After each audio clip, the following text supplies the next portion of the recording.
ILMU is our knowledge sharing event that we host for our CSO partners, stakeholders, as well as members of the public on a range of relevant topics, led by sectoral experts and thought leaders. We believe that continuous learning is essential and that there should be no barriers to learning. Before we begin, just a few quick housekeeping notes. Restrooms are located right outside. Please keep your phones on silent mode throughout the session. The session is being recorded and will be available later on our YouTube channel. Additionally, you will be photographed by our communications team. If you prefer not to be photographed, kindly let them know. After the session ends, we will have a group photo followed by refreshments on my right. We encourage you to stay back and network with one another. Finally, if you have any feedback, we'd love to hear from you. QR codes are available throughout the Gurukul for you to scan and share your thoughts. For those joining virtually, the link for feedback is available in the chat box.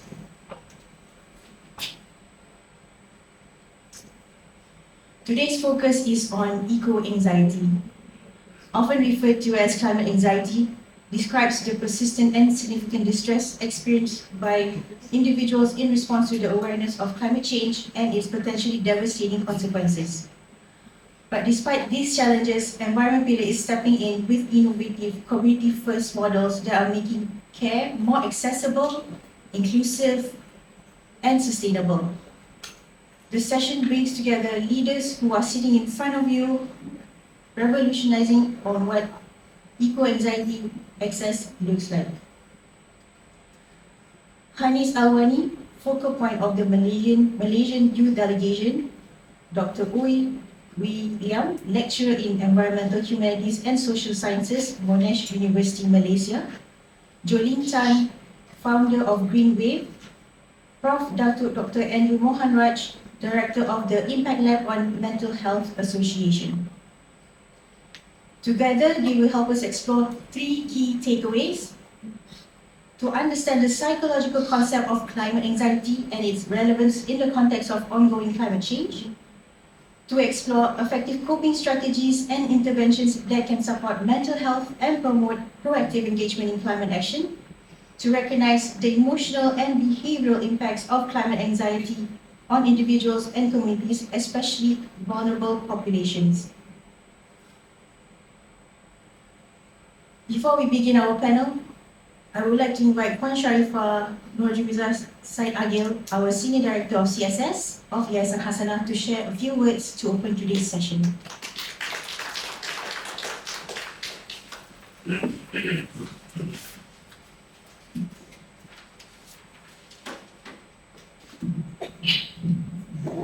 Hello, good morning everyone. Assalamualaikum. Thank you so much, Aina. Thank you so much, environment team. This topic today we have navigating eco-anxiety, the psychology of climate change. Today we will be touching on this is a very interesting topic. I want to begin by acknowledging a shared yet often unspoken reality that touches millions, which is the profound distress we feel when confronting the climate crisis. For me, this issue is not just theoretical. Yeah? Growing up, my family and I experience flood almost every year in my kampung, dekat Pahang, near Sungai Pahang, the wider sungai in Malaysia. So I can still remember vividly the sense of helplessness, watching our home and community struggle. So this month is November, so I remember every November we will feel the anxiety will be cropping in, like, okay, this is November, the rain will be coming, and then in 2 months' time there will be flood. So every year is either small flood, big flood, but for the kampung people, they know that it's coming. So I guess for me, the anxiety, different people will have a different anxiety timing, whether it's in November or like every year, anxiety coming. But now, because of the climate change, it's no longer maybe in November, it's more. So I guess probably the anxiety will be more regular because we don't know when it will be coming, right? So because of this, it is a legitimate an understandable psychological response, a spectrum of fear, the grief, and the helplessness that individual, particularly younger population, not so young population as well like me, experience. So when they look forward for an uncertain future. Okay. So I guess we have very distinguished panelists and also Prof. Dr. Andrew, thank you so much for coming. We have Dr. William, very interesting name. Also Jolene and Hanis, who will be sharing more about this topic. Again, thank you so much for you who are here, and also the one online. How many online? 20. So I hope you have a very good session. We'll have a very good session. Still stay until the end, so we can talk to the panelists as well. After this, they will share a lot of things, and then they will share insight other than their panel session. Okay. Thank you.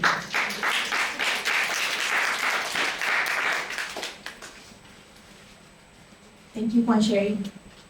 Before we commence our panel discussion, I would like to extend my invitation to Prof. Dr. Andrew from MHA to deliver a keynote speech for our event team. Thank you. Good morning, everyone. Salam sejahtera. Assalamualaikum. Good to be here. Good to be back again in this very hall that I've been a couple of times before. Thank you, Puan Sherry, for that very interesting opening. And I really think I don't need to say anything more because we have already covered quite a lot about climate anxiety. The fact is that it is here, it is real. We often think when we talk about climate changes, we look at, we are reminded about what we see on television, in the newspapers, the familiar pictures of tents. Every time we see a picture of people in tents, we automatically know that there's been a flood somewhere in the country. That is what we have been associating climate changes with, and including, of course, the haze that we all went through. But of course, the climate changes or the devastation that we see as a result of climate changes far more than just that. What is unseen is the climate anxiety that is quite pervasive, and not only among people who have experienced the changes in their life as a result of climate change, like Puan Sharifa just now mentioned, but also others who are not just have experienced or witnessed it, but also concerned as a bystander or as part of the community, being concerned about the potential damage that this can cause. So, climate anxiety is just far more than just people in that various communities who are fearful of anticipating changes. So we must understand that it is also not something pathological. It is perfectly, you can't call it a mental illness, but it is pervasive, and it affects every one of us. In fact, when I remember, I know I only have 10 minutes, so I'll make this very short. I remember being asked to look into some of the reasons why there's been a high attrition rates in one major consulting company in the country. And they say they take about 120 people a year because although their need is only 80, they take 120, 40, leave the office, leave the company within a period of 1 year. So I went through the reasons why that happened. And I was quite surprised that some of the reasons or some of the concerns that people expressed were as to what is the company's social responsibility when it comes to many issues, including climate change. So this anxiety affects many people, young people who are concerned about what is happening in our world and in our country in particular.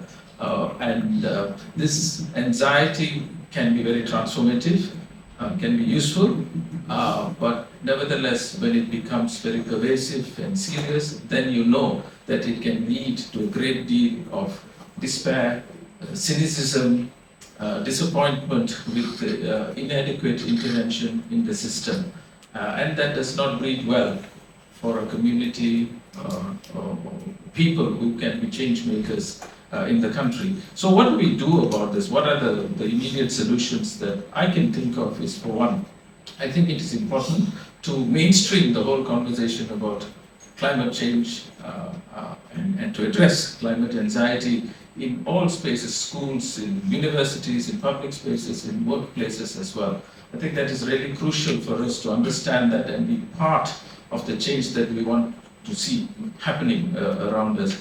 Additionally, we can also include the idea or the concept of climate anxiety in all our policies that concerns interventions to mitigate the issue of climate change.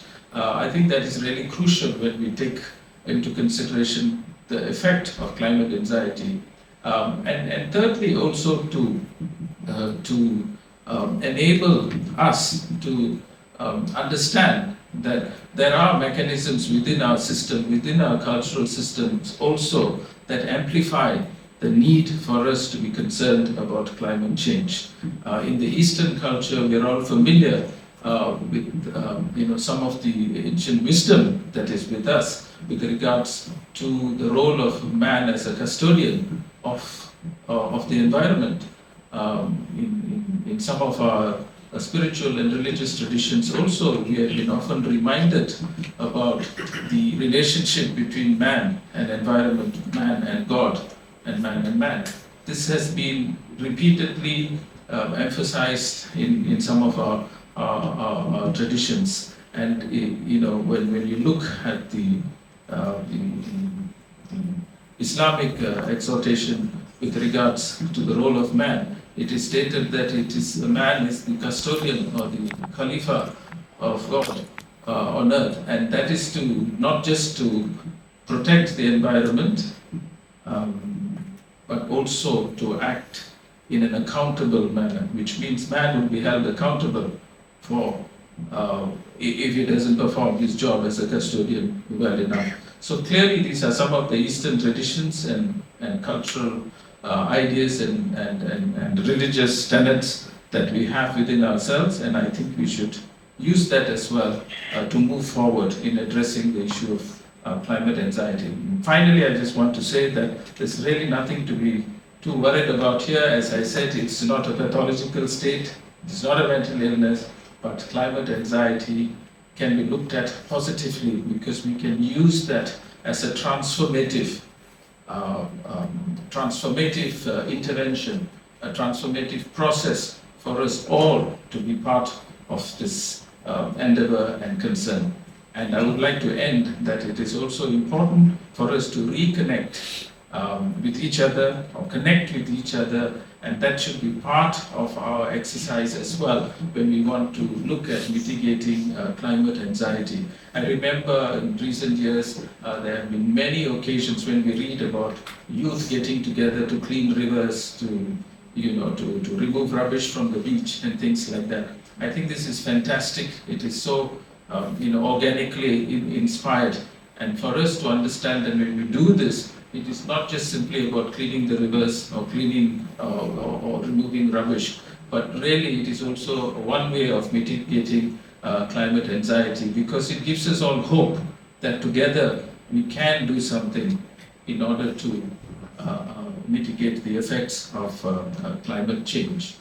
So with that, ladies and gentlemen, I would like to thank you for inviting me, and I'm sure the panelists will have a very interesting discussion afterwards, and I'm looking forward to learning a lot from you this morning as well. Thank you once again, Hasanah.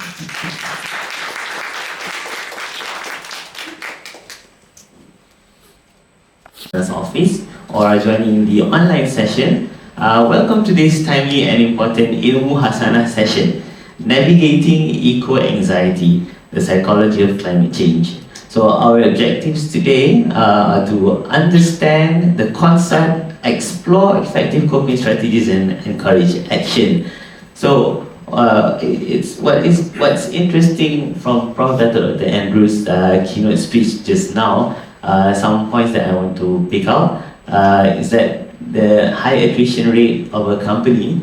So that's interesting that people express their concern with the company's position in issues, including climate change, and that's being a reason to leave the company. Yeah? So I find that very interesting. And also another point to highlight is that climate anxiety can be transformative and useful for us to encourage action. So the three main key steps that the methods that we want to do in the future is to mainstream and address climate anxiety in all spaces, including, this is a way of mainstreaming climate anxiety in the office spaces, in schools, in the public, and to also consider the effect of climate anxiety in any climate change interventions that we want to do in Malaysia and globally.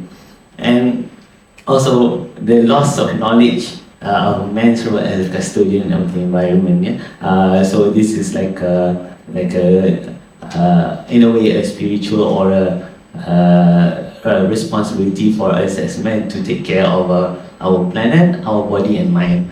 So let's during this session, let's explore how by understanding climate anxiety that we can use this information to be transformative and useful. So I'm Afan, your moderator for today, and we are joined by three experts whose work touches on the psychological, social and action-oriented aspects of this topic. So please join me in welcoming William, lecturer in environmental humanities and social sciences at National University in Malaysia, specializing in human-nature relationships and mental well-being in disaster-affected communities. Welcome. Next we have Hanis Awani, focal point of the Malaysian Youth Delegation, who represents the youth perspective and drives capacity building in climate policy. And also with us today we have Jolene Tan, founder of Greenway, a mental health practitioner and a content creator who connects climate emotions to meaningful action. Thank you very much, all of the panelists today, for lending your time to share your knowledge and experience with all of us, as each of you have been contributing to climate policy and all mental health challenges.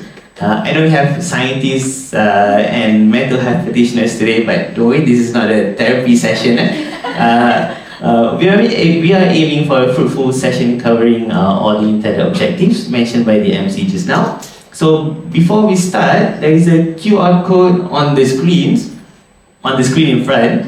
At any point in time, you can scan this QR code and submit your questions at any point in time. But please keep your questions brief and specify which speaker are they for. So throughout the session, you can just send your questions and will be addressed at the end of the session, in the Q&A session, sorry. So let's start. So the American Psychological Association, the APA, refers to eco-anxiety as a chronic fear of environmental doom. UNICEF describes climate anxiety as heightened emotional, mental or physical distress in response to dangerous changes in the climate. So I want to start off by asking Jolene, as a mental health practitioner, how is climate anxiety different from anxiety, depression, etc.? And because Prof. Dr. Andrew just said just now that climate anxiety is not pathological, so how can we understand the difference? And what are the behavioral signs that a person's climate concern is becoming generally detrimental? Thank you for the question. I think like what Professor Andrew mentioned just now, that climate anxiety is not a mental illness. It's a real threat to us. It's a real thing that we can see through physical impact like flood, heat wave, and sometimes it can be mental. That's where we come in with climate anxiety, depression, and many other. So it is different from anxiety because anxiety is mostly very personal, individual. It's related to work, relationships, or any other factors that can that is make you very detached from the present, right? Because anxiety is a lot worrying about the future, but sometimes it's like worrying about the future that you can't control. Whereas climate anxiety, yes, we still worry about the future, but it's a future that we can see. There's so many climate modeling to show that the trajectory that we are going. So it is a real threat that we need to address, even in like now, the impact of flood, that we need to address. So what are the behavioral thing that we can notice, right, when someone has like climate anxiety? I think one is that we scroll a lot, doom scrolling, on a lot of environmental news that is like very disastrous. When we become, or any news that we saw, we like, always think about how it connects to environmental pollutions or climate change. And, or, sometimes it affects our daily functioning, that we choose not to eat this, eat that, we stop eating, or we stop traveling using car, or taking plane, flight, or any other thing. Or even worse is that it impact your lifelong decision of not having kids. Because I actually had that phase at one point debating whether to have kids. I now have a daughter. I was just deciding, yeah, it's economical reason, and at the same time, it's bad for the environment, because why do we add another person into the whole world? Because the population is keep increasing, and more natural resources are being consumed. So where do all these animals go to? Why are we so self-centered as a human? But eventually, of course, it is also our responsibility to educate the future generations on how to be the steward of the earth, like the proverb that Prof just shared earlier. It was very good. And yeah, so those are some of the signs, I would say. Doom scrolling and all this thing. Yeah, anxiety. But sometimes, or because of all these things, anxiety, we become hopeless, helpless, and we feel like whatever we do doesn't matter. And that's when the burnout happens as well. And the main thing about here, what we're going to discuss here, is that not to make everyone feel burnt out, but instead to make people feel that how can we turn this anxiety into a meaningful action? Yeah, so when you mention burnout and all the feelings that a person can experience, so who would be the most, what do you think, most susceptible to climate anxiety? I think one of them is you. The frontliners, yes. Those people who have the first-hand experience of a flood, or heat wave and all the other natural disaster, or even like children because of air pollution.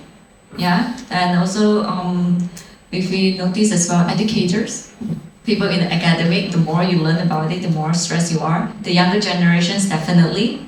In the research, I think in 2021, I forgot who's the person, but it was published in Lancet. About 60% of the youth actually did mention they are very worried about the future, right? And of course now, parents also worry. Me, I worry about the future for the kids as well. Yeah. And of course, don't forget the professionals. Any young professionals or any environmental professionals or anyone in touch into that point of wellness or public wellness or public health or environment, they also get burned out easily. Yeah. So many people can be affected, and in a lot of ways also. So William, your research focuses on human-nature relationships. So how does the physical climate change relate to climate anxiety? Can you share with us some of your real-life stories in this line of work? Okay, so as I think everyone here kind of knows as well, is that climate change itself is a very global related event.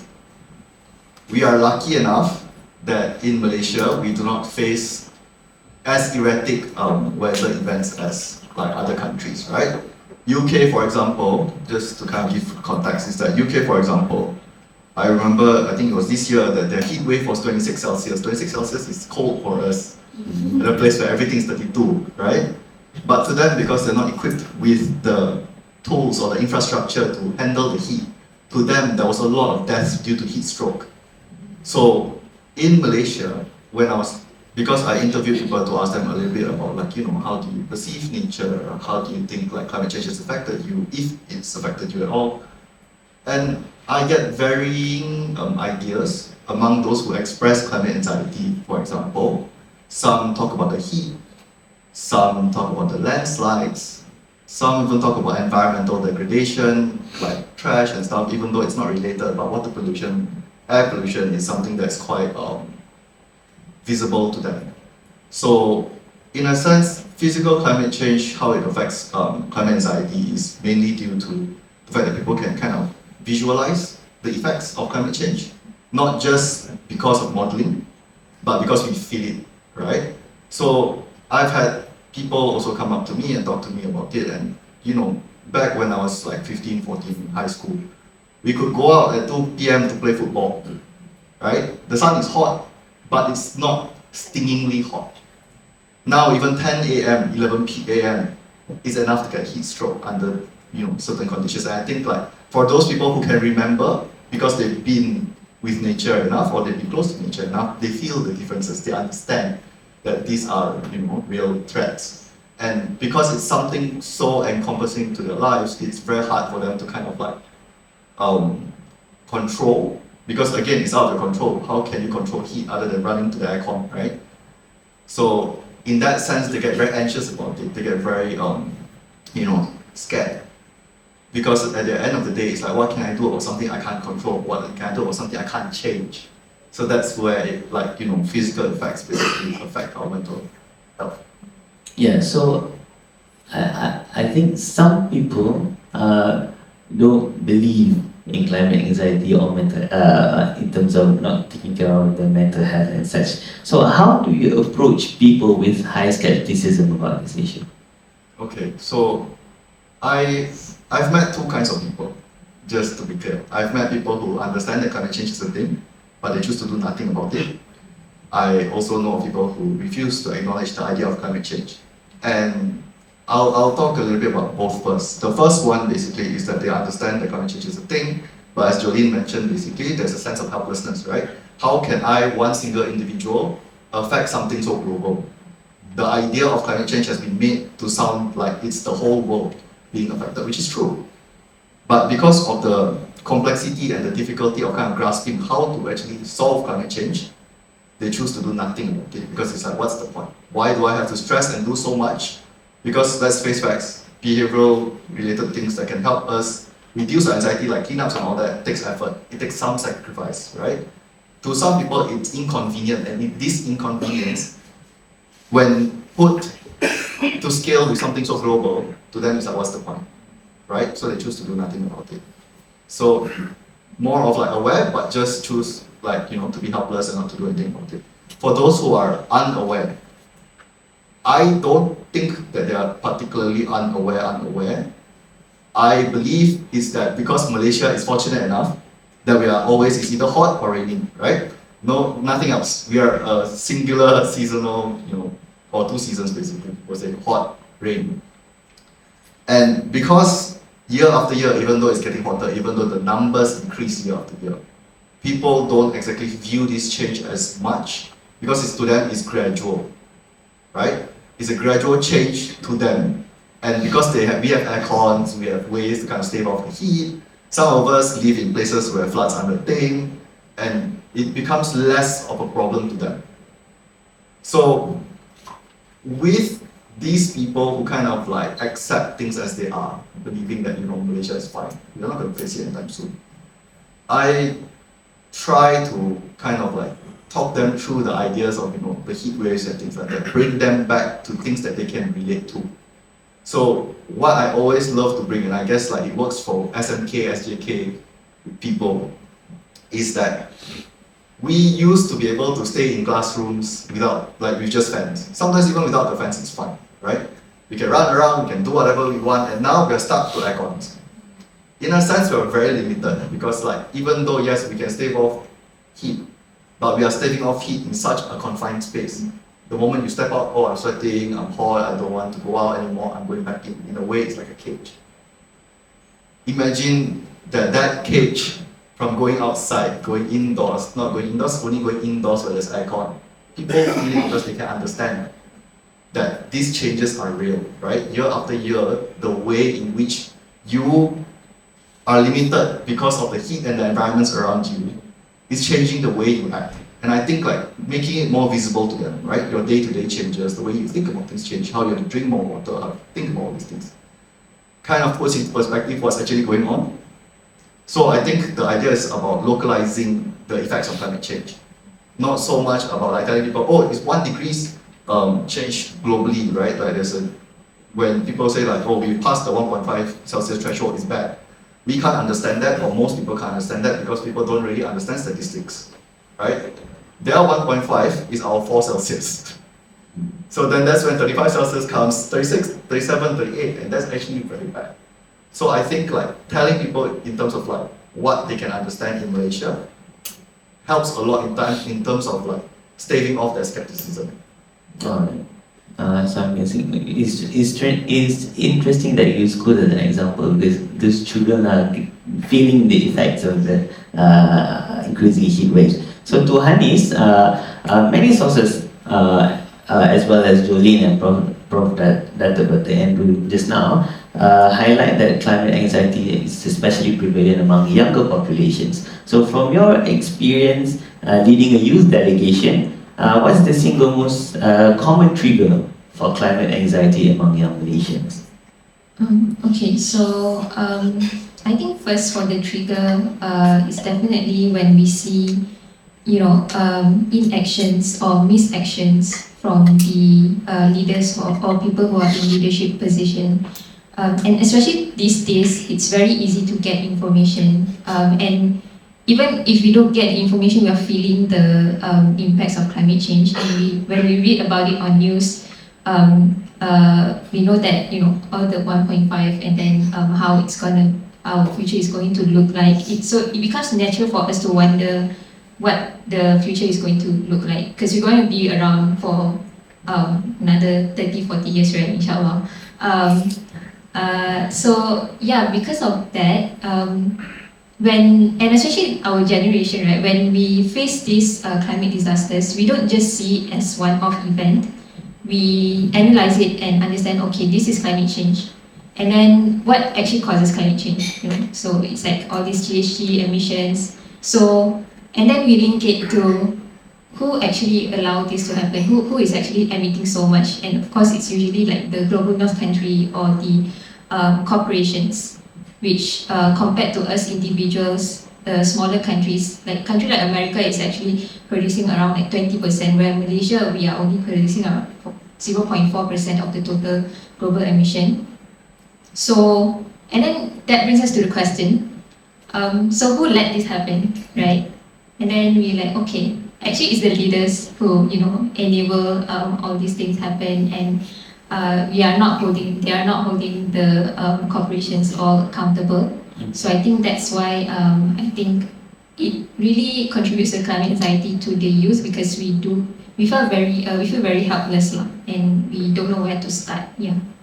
Okay, so a follow-up question for you. As a youth yourself, which do you think is the bigger factor of climate anxiety? The fear of what's to come, or the guilt of being responsible for the losses? I think definitely fear of what's to come, because when we see on news like accumulation of misactions and inactions, because when we see in a short term and we see that the leaders are not taking actions, and then this accumulation of inaction and misactions, in the coming 20 years is definitely scarier to imagine compared to, in a short term.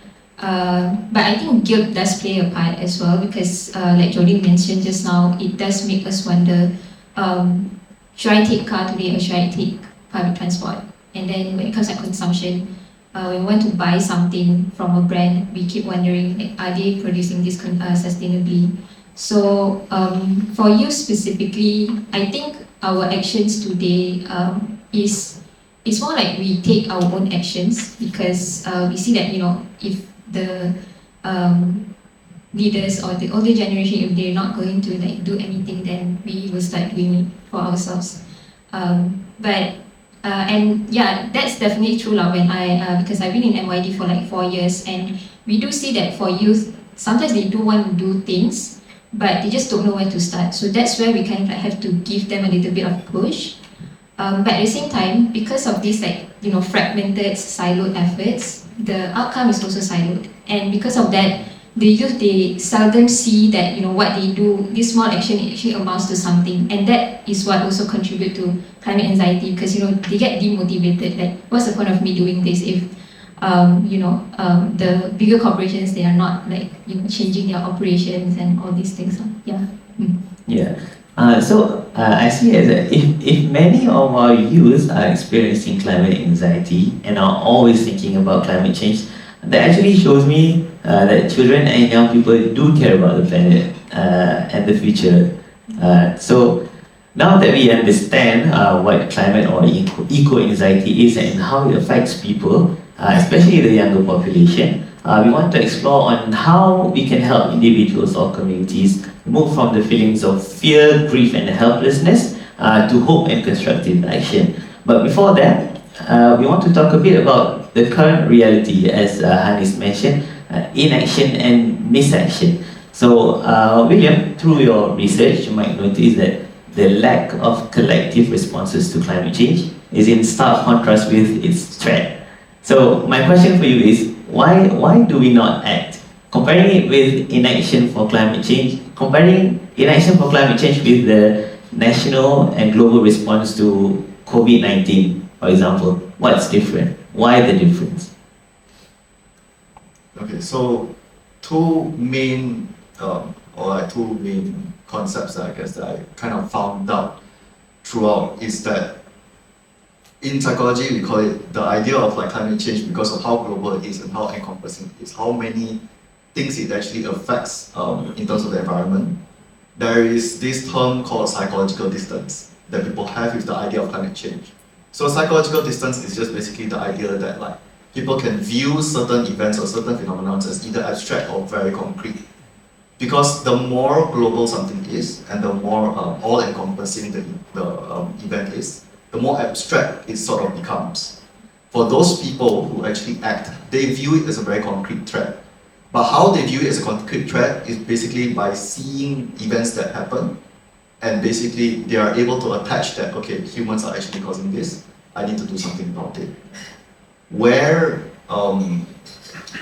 it kind of obscures in terms of doing collective action is because why would I do something for something I can't envision? Why would I do something for climate change if I cannot really see it? I think Hanis mentioned as well, and Hanis is joking, I think it affects the youth more. So elderly, for example, some of them, I have met elderly who are concerned for climate because they are worried about the future generation. They're not looking at themselves anymore because as with some people, they tend to think it's a very long-term thing. It will happen after my lifetime, why do I need to care now? Right? Not worrying so much about future generations because again, it's not going to affect me anytime soon, even though it's already starting to happen. And then it kind of brings us back to the second point where there's also the idea of temporal discounting to them. To them, it's oh, it's far off. Because climate change, the problem about it is that it is a tipping point, right? It reaches a certain threshold, and then hell starts to wreak havoc in society. But until then, people don't see it as much. People don't feel it as much. It's more felt in polar countries, less felt in Malaysia. So in that sense, people, because they can't see it and people tend to say, oh, in 5 years' time we're going to be doomed, 10 years' time we're going to be doomed, 20 years' time more doomed. If you're going to be doomed 5, 10, 20 years, 5 years later, when they reach that line and we are still not doomed, to them it's I don't have to worry so much about it then. Right? So how I think we could potentially kind of tie that, right, is to kind of demystify the idea of climate change. I think what the global scene is trying to do now helps maybe some polar countries, but less so for places like Malaysia. Because when you tell someone to save the polar bears, in Malaysia, nobody, or basically probably less than 1% has probably seen a polar bear. How can we connect with something or an animal that we do not know or love? So in that sense, there's that sense of distance from even things that we can see on TV. What helps, or I guess what allows people to kind of think a little bit more about their actions, is through the idea of trying to reduce that psychological distance, try to reduce the idea of discounting that they have time, and to know that small efforts that you do actually amount to something. Because I've seen news articles that talk about the floods. And I think the Klang flood, basically, that was a big hoo-ha because they said that it was climate change that caused it. And partially, I think it is because of climate change that places like Klang are starting to flood. But partially, the reason why the floods occurred was not that there was poor infrastructure. It was also because of the fact that there was litters blocking drains. So if something as simple as littering can cause massive floods, yes, climate change exacerbates the idea of, the natural disasters, but human actions also amplify the effects. So I think getting them to do simple tasks, right? Just throwing it into the rubbish bin and then we hope that the rubbish gets thrown in like proper places. Things like that to kind of understand that their effects do affect the environment, no matter how little. And I think that kind of helps because to them it's not an inconvenience to try and throw trash. Of course, you just need a dustbin for that, but again, it's one of those things where allowing small things to kind of accumulate and to say that your efforts, this little, amounted to something like reducing the effects of flood to an extent. And I think like that kind of would help in terms of trying to get that collective effort across, even though people may not necessarily feel like climate change is a thing yet. So in the process of demystifying climate change, the idea of climate change, we have to highlight also the small things. We do actually have the strength of small activities that leads to the bigger picture. So for honeys, young people often feel that they have inherited a rapidly deteriorating nature. So when youth channel their anxiety or their voices into environmental advocacy, what responsibilities do institutions and policymakers need to take on to create a safe and meaningful space for it to be actionable? Okay, so for this question, first let's look at the opportunities that we have today. I think when it comes to youth movements, opportunities to implement your initiative, there's actually a lot more these days compared to back then. For example, this year KBS, Ministry of Youth and Sports, they launched a funding to fund youth delegates who wanted to attend international conferences. And that actually really helps us to, because COP this year is in Brazil, right? And Brazil is like, I think it's very foreign to Malaysia. So some of us are feeling quite a bit like skeptical of going. But for us, because of this opportunity, we see it as a chance for us to represent Malaysian youth there. And then with our current engagement, our relationship with NRES, which has been built for quite some years, because of that, we also get the chance to engage with the Ministry of Natural Resources and Environmental Sustainability.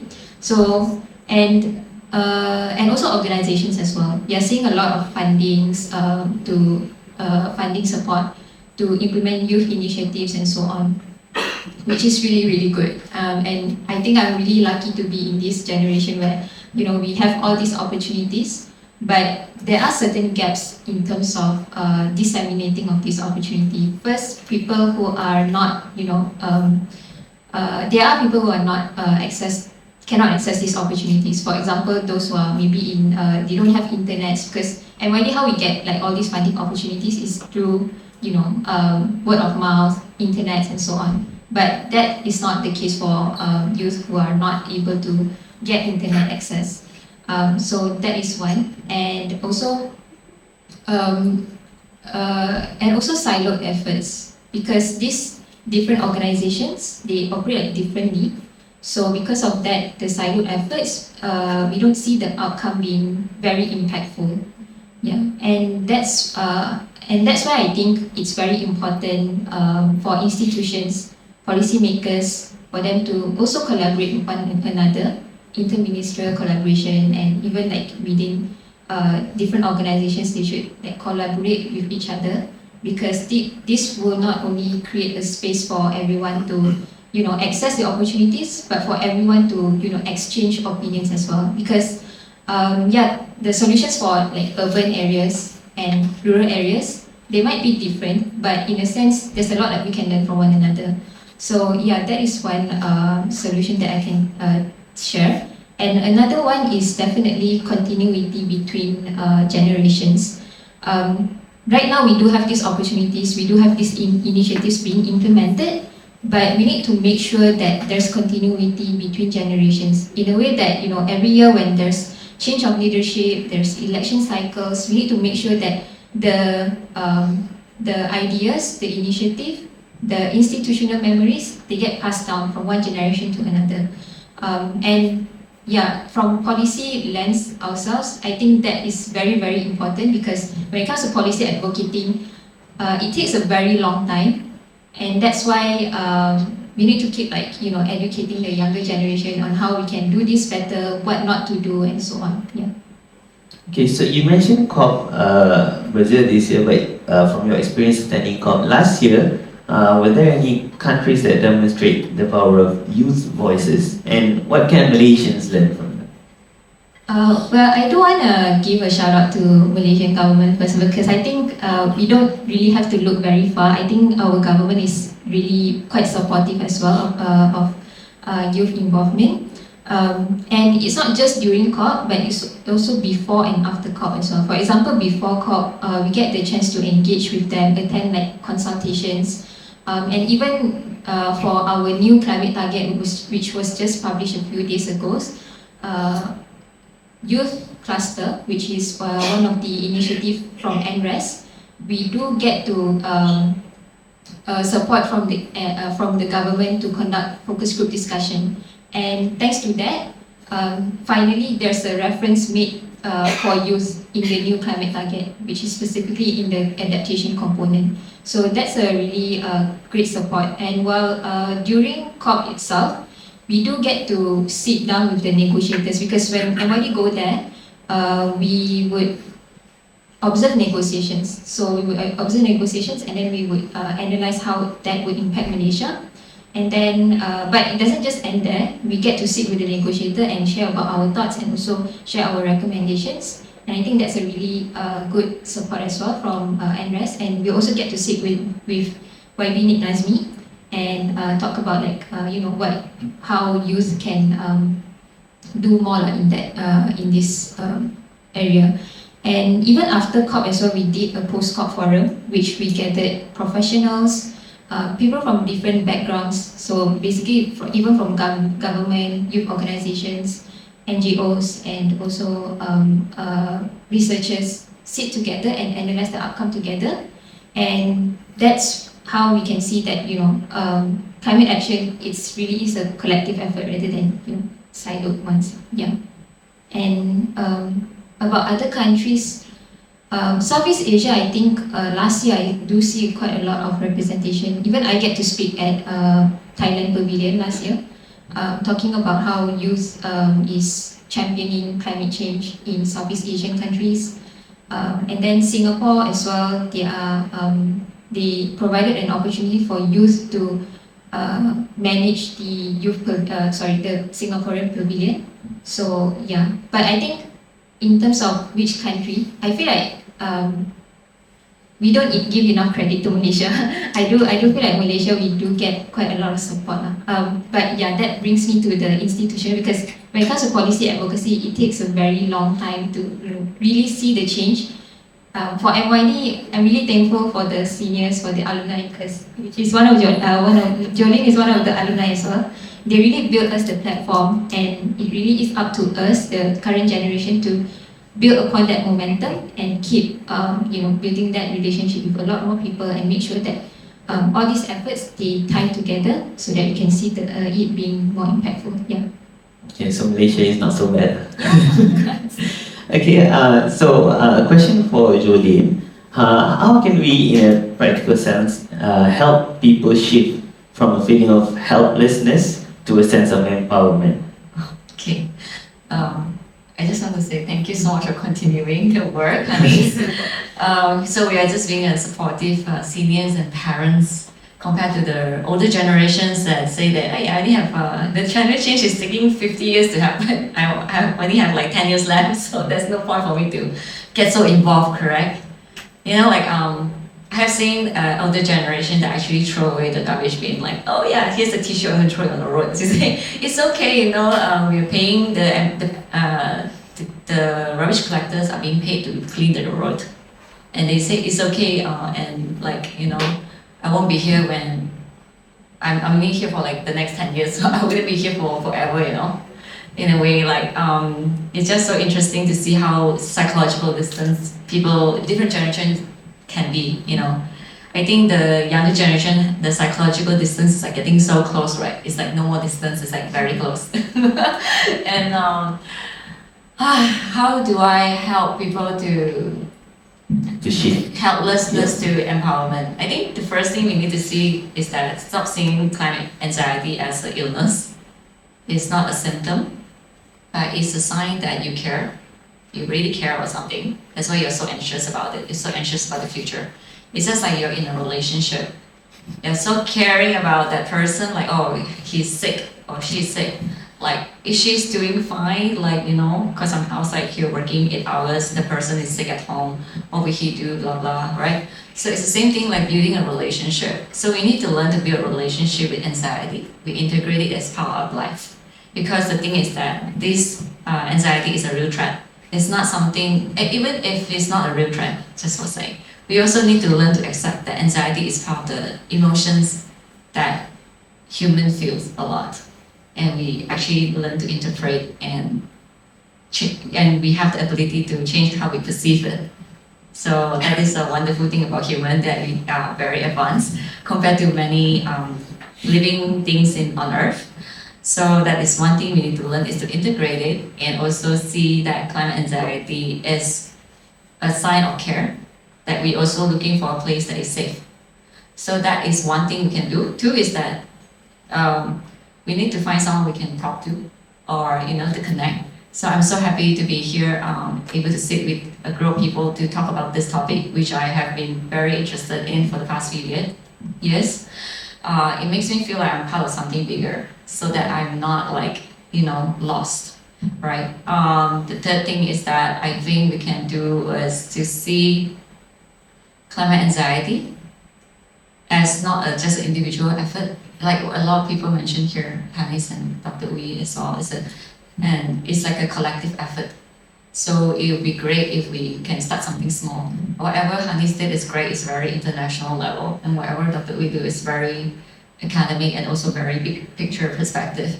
What we can do, I mean, I do a lot of things hands-on. So I go to every condo like once a month, or like regularly I talk to the building management and creating different tips and educational information awareness about environment or recycling or climate change.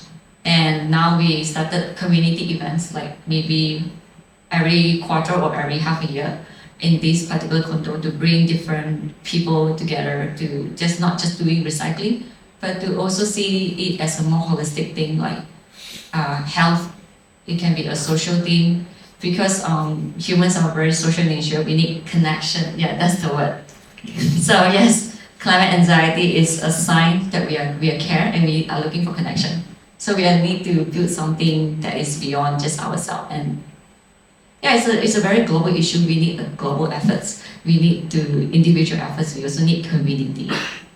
Yeah, it takes a village to address, to raise a child. It also takes the whole world to address climate change, because we only have one Earth, right, to live in.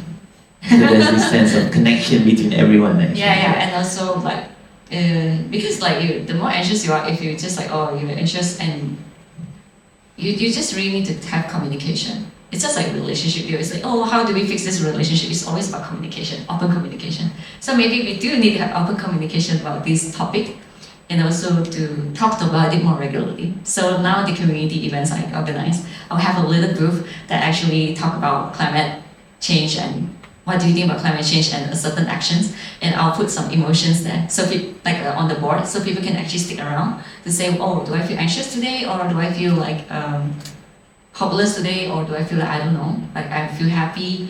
All these emotions actually make it normalized, you know. Emotional resiliency is so important. I mean, climate policy, all these things are great. I know government is trying to build all this infrastructure, go green, clean energy, but the things what is lacking is that all these things are built on human. And human is always changing, and and those things are very constant, and humans' emotions are always there. We decide a lot of things based on emotions. So we need to also build emotional resiliencies, not just physical. So resilience and communication is key in And relationships and climate anxiety. Yeah, and connection. It's just like just try to build a relationship with the environment and your anxiety. So bringing it back to the individual level, what are one or two concrete immediate coping strategies that you teach to Greenway or to help an individual manage an acute moment of climate-related fear or any intrusive thoughts? Yeah. Other than connections and creating a safe space to talk about it, we also need to see it as like we need to learn to turn panic into presence into passion, and to purpose. Sorry.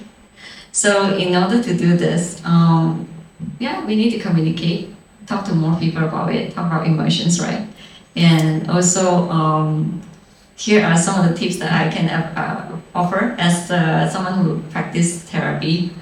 Sometimes I do deal with clients with anxiety. So what I did is I will tell them to do the 5, 4, 3, 2, 1 actions. Or in here we can call it 5, 4, 3, 2, 1 nature talk. So first thing is that you see, just being yourself, if you're just yourself in the room, it's just like, okay, you got to observe 5 things that you actually can see in this surrounding. So I see a camera, I see a cup, I see this, and I see a light, I see chair, and I see a carpet. So these are the 5 things that I see. I guess maybe we can do the exercise here. Okay, guys, we're gonna do this 5, 4, 3, 2, 1. So this one is a very simple one. Call it a 5, 4, 3, 2, 1 check-in. So now everyone can sit comfortably on your own spot. So let's look at 5 things that we see in this room. Just observe. You can just do a mental note on it. For those who are in online virtual version, you can also do the same thing. Just observe the 5 things you see. Okay, now we're going to go forward a little bit smaller, which is 4 steps. Let's look at 4 steps that you can touch surrounding you right now. So I can touch my cloth, can touch my skin, my chair, and the mic. Right? Actually, this exercise helps us to be more present. And then let's do the 3 things you can hear. What are the 3 things you can hear right now in this room? I can hear the aircon sound, someone opening the door, footsteps. And then let's do the 2 things you can smell. Probably I can't smell 2 things at the same time because the food is not here yet. But okay, maybe 2 deep breaths then. Let's take a deep breath.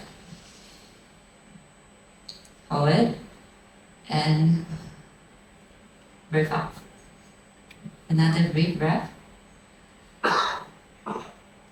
Hold it. Breathe out. Okay, now you can do 1 more step. What's the 1 step you can smell? You can smell the aroma. So this tiny little check-in is good. You don't really need to do the nature check-in, but it's just like a check-in, right? So it helps you to turn your panic into present. This is what we usually help people who have mini anxiety. And then of course, how do we turn, other than that, as an individual, what you can do is that, I guess walking and biking helps. But I know it's very hot. You can do the night walks because apparently, research also back up, right? We don't really need research. Naturally, is that when you walk in wherever you're walking in these public spaces or even green spaces, it helps you to be more present. It keeps you grounded. It keeps you knowing that, hey, I know the issues that we're dealing with is a big issues, but it's important to stay present. Yeah, because once you already learn to lower down your burnout level, you will try to turn all this anxiety into actions. Yeah, so being present is one of the steps. Yeah, being present. Okay, so now that we have gone through the what and the how, let's shift our focus forward into the future. And here are some ideas from our speakers. So I want to ask all of the speakers, if each of you could mandate one immediate policy change or systemic reform in Malaysia to build climate resilience and or reduce distress, what would it be? So cepat dapat.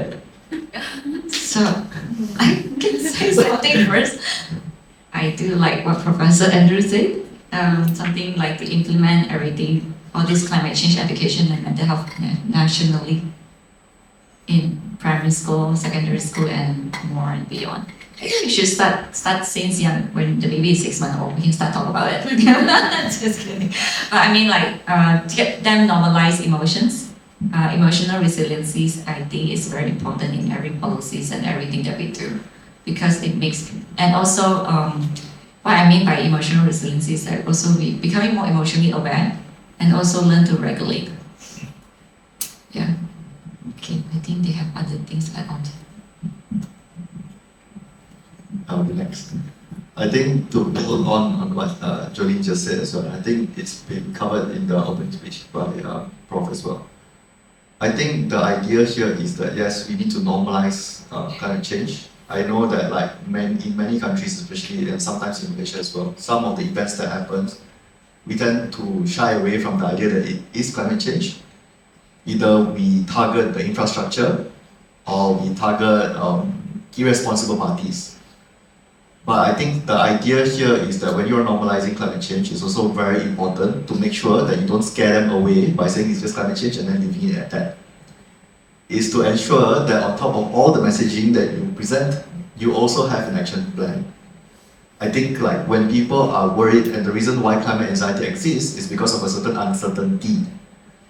And if this uncertainty is global, in which they cannot understand and cannot comprehend, then what's the point?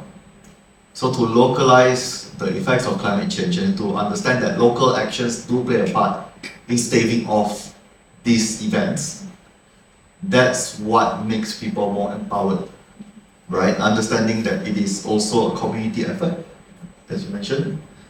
Also understanding there's individual effort that can be done. And it amounts to something because, again, it is local effects. Global phenomenon, local effects. So focusing on the idea of what we can do as people to kind of like help, even though it's just recycling, even though it's just little bits, enough to just empower us to say, hey, we're doing something about it anyways. I think that kind of like helps get us across. Okay, for me, it's not exactly a new policy that I wish to mandate, but it's more of an improvement of the current policy that we have. Not a policy, but a policy framework. Yeah, because the thing about policy in Malaysia is like one step forward, 3 steps back, right? So yeah, we have a lot of policies, but they're not being implemented. And one of the policy that I think is kind of like a bit close with how I live is I get very triggered when it comes to like overconsumption. People, I think in the current world that we live in, it's very capitalistic. We are producing too much, we're buying too much, and then end up everything goes to waste. So, and when it comes to overconsumption, it really is the root to many of the environmental problems like inequalities, resource depletion, and so on. So, the policy that we have right now to address this is the circular economy policy framework.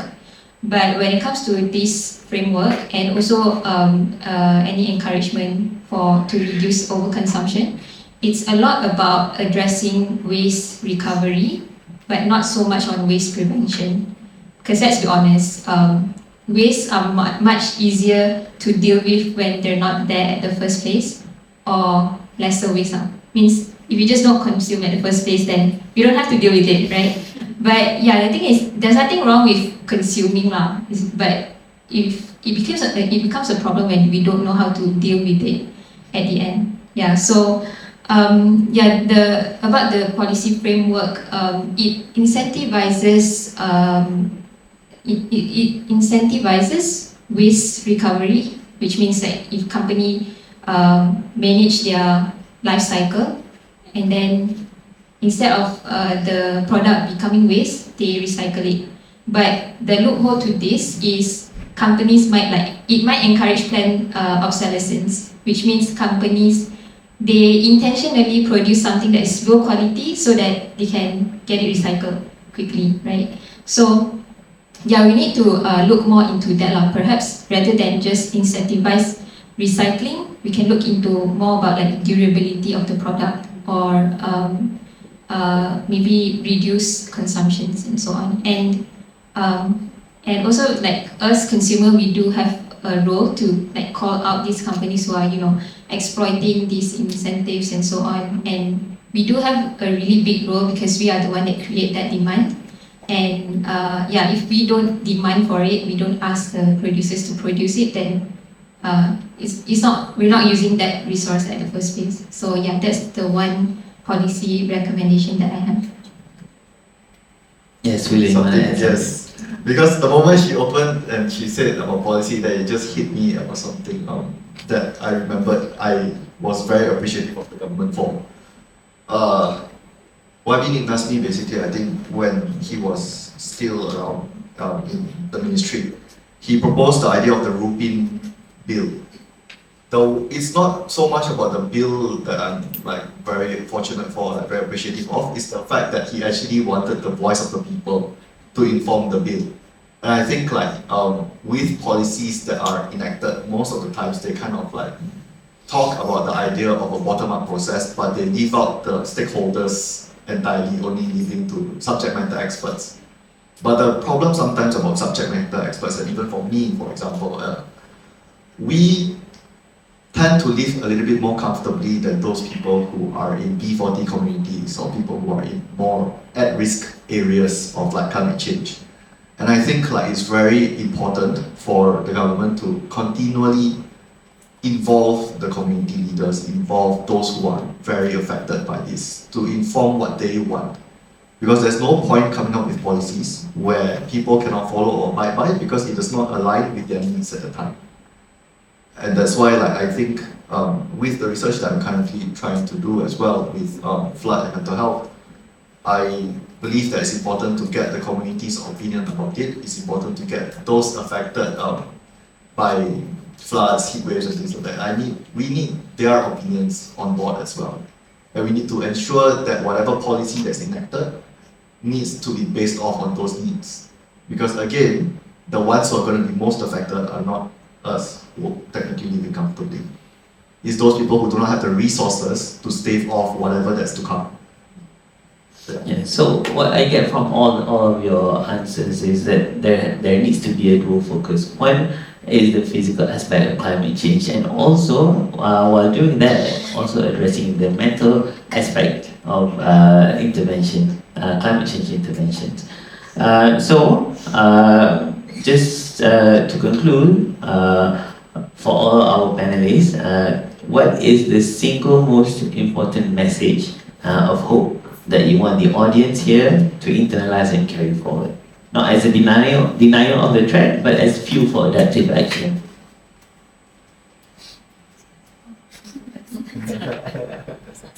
Just one key message that you want the audience to remember from this session. Okay. I guess for youth or for whoever that really start to make change, even like very small change, stay resilient, because the thing about addressing climate change is you won't see it getting solved overnight.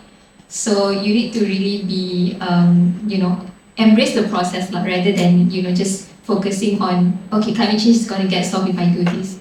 It's not going to get solved because it's going to be around for like years, and it doesn't just take one individual. So yeah, stay resilient. I think that's my message. Okay, I think the one message that I have is for everyone is that when it comes to climate change, I think the misconception is that people perceive that you need to be perfect. You need to do a lot of things for it to be like a climate warrior, for example. But I think they're missing the point. At the end of the day, 1 million imperfect people doing partial things for nature is much better than only 5 people doing everything right.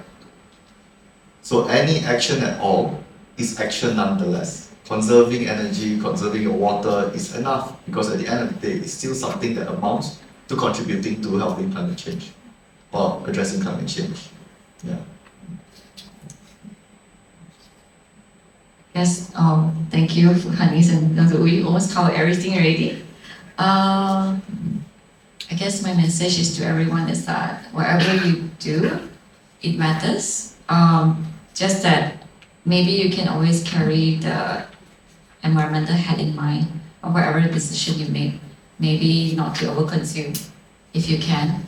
Every choices is in your hand, especially those who are fortunate like us, like me, I suppose, that have all these resources and all this access to knowledge, right? And if you can wear your clothes for 30, 40 times, go ahead.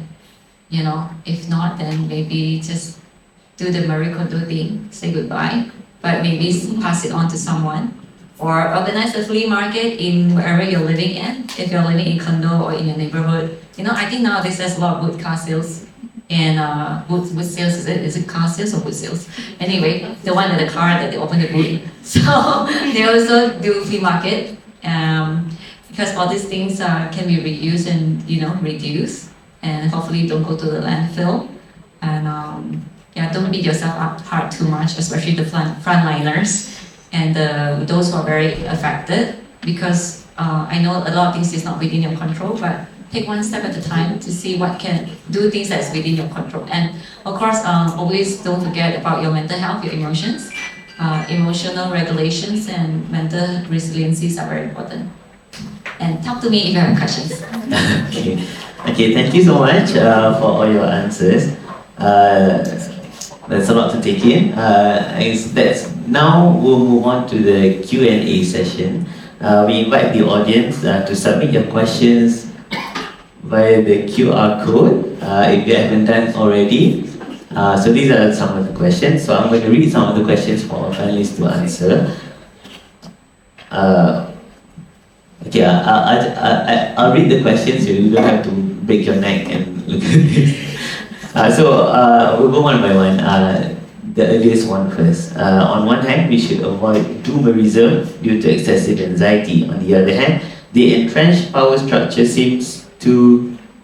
Oh, Delari, what is it? Experience anxiety deficiency in terms of climate change. How do we push those in power to implement more anxiety-induced urgent actions? So whoever wants to answer this question. I think we just need to put a lot more pressure to them because like from my experience engaging with them, they do listen, but listening is one thing, but you know, making it tangible is one thing. So for us citizens, we need to know like how can we pressure them, use every means of accountability, every mechanisms of accountability that we have to really get your message out there. So yeah, that's from me, I think. William, Jolene, any thoughts on this question? Or we can move on to the next question. Ani said it beautifully. Okay. So how does media coverage from alarmist headlines to climate denial contribute to or alleviate the public's eco-anxiety? It doesn't. It does not contribute. It contributes rather than elevates, because it's extremes on both ends. On one end, you are trying to tell people that the world is doomed, to which then that's where helplessness comes about, because everyone is like, you know, if it's already doomed, what can I do about it? Like, how fast can we actually change this, right? Especially when they say, oh, we've passed the point of no return. Okay, then I can't do anything about it. So let's just enjoy life. On the other hand, with climate denial, it's the idea of ignorance is bliss, right? And yes, while you can ignore the problem, how long can you ignore it until it affects you and your family? So I think it doesn't, well, alarmist headlines does contribute to eco-anxiety.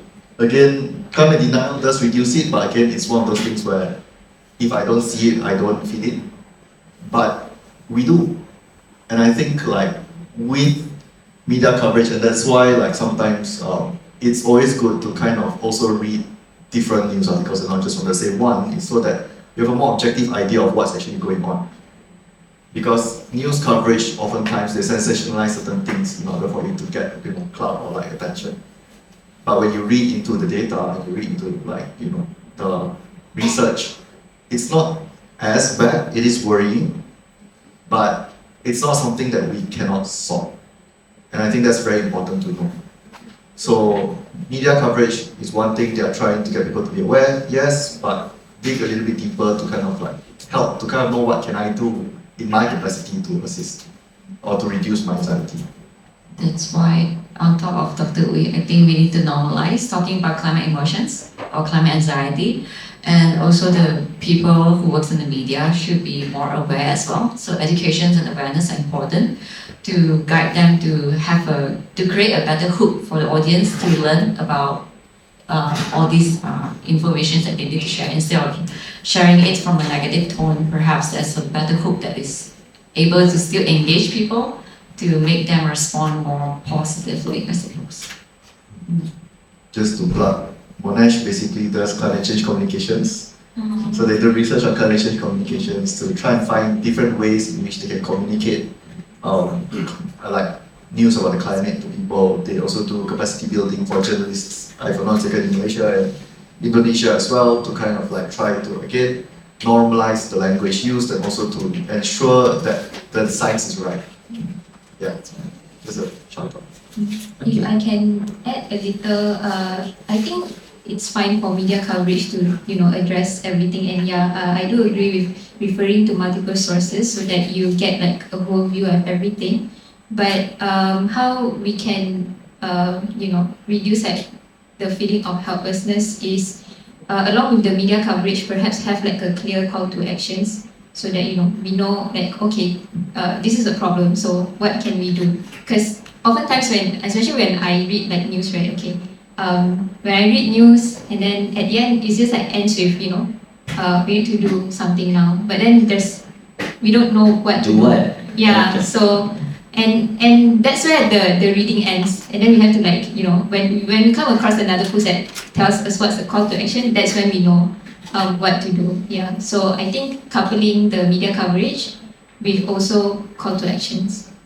Alright, thank you. The next question, for some communities like the indigenous community who has deep connection with the nature and are the frontliners in dealing with environmental degradation, does the normative use of mainstream psychology apply to marginalized communities like the indigenous community? That's actually a very good question. I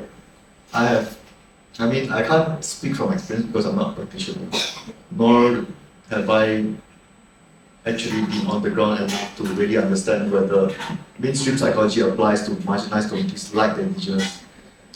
I think when we talk about marginalized, again, there are many different kinds of marginalized. There's also the defaulties and all that, some support is not exactly there, or some resources are not there for them. But for the indigenous community specifically, yes, I have had the luxury to meet people like G-Dot. They're basically from the Malaysian Gibbon Conservation Society. And it's very complex because the issues that they're facing is not just about the environment. There's a lot more aspects to it that kind of like amounts to their worsening mental health or like the struggles that they face. And I think mainstream psychology to an extent, or at least the ones that we know to assist with anxiety or eco-anxiety, may not be sufficient. But that's where communal efforts actually help. Because psychology also does understand that there are parts where community does play a big role in terms of helping alleviate anxiety. As Jolene mentioned, community effort does play a very big role. And I think with them, understanding that they are not alone in the fight to kind of like protect their forests and to protect their land plays a very big role in terms of how they feel empowered to continue the fight, even though it can be very tiring for them. Yeah, hope that kind of like gives some insight. Yes, Julie? I lost the words. I don't have experience in this part as well, but I do agree that certain general psychological terms or studies can apply. But of course, I think we need to be culturally involved and understand where they come from. So that one require on ground and really be with them to understand. And that's where we will know how can we address the issues that they are facing. Yeah. And it's very multi-factor, a lot of factors that are affecting it, not just because of climate change. Okay. So the next question, how are we addressing growing eco-anxiety and fear in local communities about potential earthquake risks after recent tremors in Johor? Are there plans or preparedness measures being discussed to support people emotionally and physically for future events? I would like to kind of also at least preface this is that I do not think that earthquakes were actually caused by climate change. I think there are some things that conflicts with the idea that climate change may be a thing. We do not have enough information yet, if I'm not mistaken, to kind of dictate that the earthquakes were because of climate change. And I think it's very important to kind of make that distinction because not every environmental event is due to climate change. Because for example, like air pollution sometimes can also be transboundary. It's not necessarily because of, climate change, for example. It may exacerbate certain effects, but not necessarily, cause them. But when it comes to like growing eco-anxiety, I would say that this is more so growing anxiety and fear in local communities about potential earthquake risks. Whether there are plans or preparedness measures being discussed, I think I'm not sure whether we are the right people to kind of like answer that per se. Those would be more towards people like Mercy Malaysia, who does very good efforts in terms of crisis relief, because they do have their psychological first aid efforts there. But yeah, I think it's more so like with fear and like anxiety relating to like things like earthquake. It's one of those things where information is king. Understanding how to interpret tremors or like how to interpret what's going on or like potential forecasts for those can help with preparedness measures, and I think like places like Japan do it very well. Just that in Malaysia it's quite rare, so again it's one of those things where I understand the anxiety, I understand the fear, but other than being reactionary, unfortunately there's not too much that we can do about it just yet because we don't have enough information about why the earthquakes happened in the first place. Yes, as a geologist myself, I found the news surrounding this issue is quite exaggerated and inflated. That actually contributing to fear, because for an earthquake of strength 3 or 4, it's some parts of the world it's normal and it happens every day. So in Malaysia, it is quite rare to have a 4 or 5 magnitude earthquake, but the way that it comes up in the media is, for me, it's biased on one side. But I did found quite a few articles talking about it, and there are some neutral and neutral media as well, neutral reporting. So, like our panelists said just now, it's great to explore other articles and read from multiple sources to actually build your understanding and to understand the issue correctly. So we'll move on to the last question. In panelist experience, have attention and actions picked up since we recently passed the planet's first catastrophic climate tipping point, with warm water coral reefs now facing a long-term decline? I think that was quite recent, right? The first tipping point. Yeah, I think I read about it around this week or like end of last week, like that. Unfortunately, I see that people are raising awareness about it, sharing it around, which I think is one of the actions as well. But in terms of actions taken by the governments or like the organizations, I don't see much yet. Yeah. So yes, this tipping point is a likely issue to be inflated as well. For a follow-up question, how negative or positively we should be sharing about this to the public? What do you think? To raise awareness and attention and actions? I think when we raise awareness or good news or bad news, there should be a action, like a proposed action, what we can do, step 1, 2, 3. It's easier because there's so many information out there, so many things people have to do. People are getting more busier and the world is getting more complex. We only have a very limited capacity to make decisions, so it's best to provide some guideline, maybe a very simple 1, 2, 3 steps what people can do, so that people don't have to process too much or being dwelled into the fear too much on what to do. Yeah. So has it picked up? I guess Hanis has answered that question.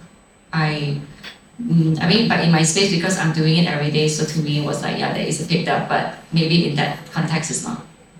I agree with Hanis as well. I think it's not picked up just yet, simply because coral reefs is not something that we see a lot, unless you have a very deep connection with like the sea.